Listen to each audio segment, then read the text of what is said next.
Hoje eu queria conversar com vocês sobre a questão do Banco Central do Brasil, no momento em que se aguarda o anúncio da decisão do presidente Lula quanto a quem será o novo presidente do Banco Central e os novos dirigentes, novos outros dirigentes também.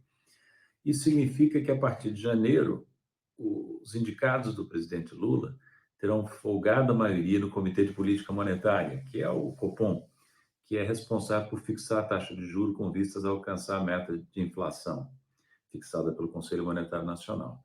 Essa taxa de juros está em 10,5%, quando comparada a uma inflação corrente esperada da ordem de 4%, significa um juro real de mais de 6% ao ano. Estou falando da taxa básica, e é uma das mais altas do mundo estatisticamente conhecido, sempre, quase sempre. Continua. Apesar de o próprio presidente dizer, e vários outros economistas, não só eu, dizer por que essa taxa de juros tem que ser tão alta, qual a argumentação em favor disso? Não está claro, e espera-se que com um novo presidente e uma nova maioria do Comitê de Política Monetária a partir de janeiro, o Banco Central possa começar a reduzir essa taxa básica de juros. Lembrando que essa é a taxa básica.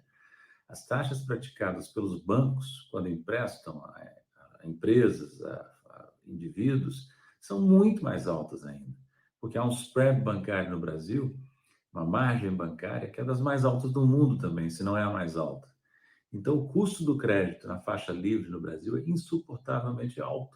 E é por isso, em grande medida, que a economia ainda investe pouco, cresce relativamente pouco. Portanto, essa é uma questão central para os novos dirigentes do Banco Central e que deve guiar, imagino, o presidente Lula na escolha desses nomes, né?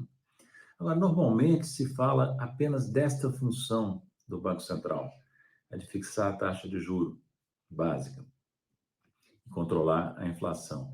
Mas o Banco Central tem diversas outras atribuições importantes também, que nem sempre são mencionadas, ou raramente são mencionadas no debate público.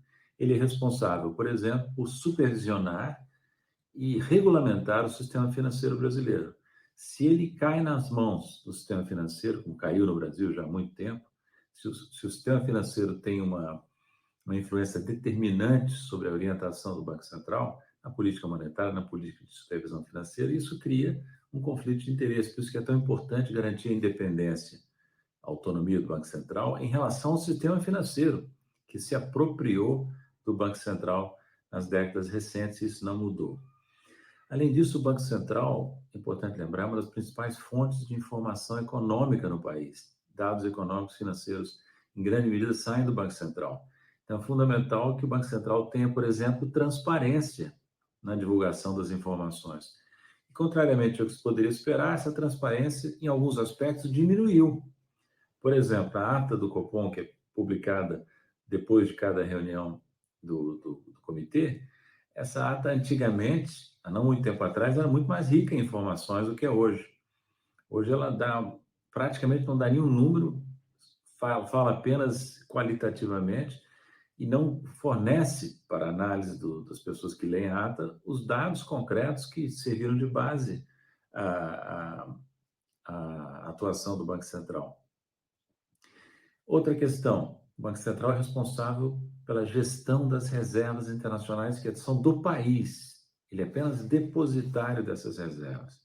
São reservas de moedas estrangeiras, dólar e outros, direitos especiais de saque do FMI, ouro e outros ativos, né? Como é que está a gestão das reservas? A transparência aqui também não é grande. Existe um relatório de gestão das reservas onde dá informações muito genéricas em alguns aspectos centrais. Vale a pena examiná-lo, mas ele não resolve os problemas. Por exemplo, a parcela de ouro das reservas internacionais do Brasil é suficientemente alta, tendo em vista as incertezas em relação a outros ativos. Não está exagerada a participação do dólar e de aplicações nos Estados Unidos, tendo em vista a fragilidade da economia americana. Nada disso fica claro na maneira como o Banco Central dispõe a gestão das reservas, no meu entender. Por isso tudo é que eu digo, novamente, que é muito importante o Banco Central do Brasil. E muito importante para qualquer economia, no nosso caso, mais ainda, porque ele concentra várias funções que nem sempre os bancos centrais têm.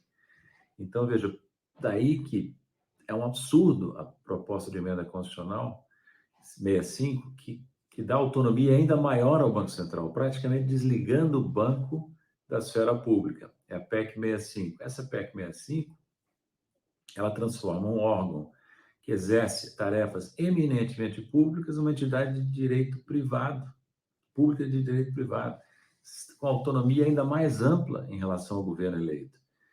Então, é mais um problema que o governo terá de enfrentar para evitar que essa PEC seja aprovada. Ela está tramitando, mas ainda não foi aprovada.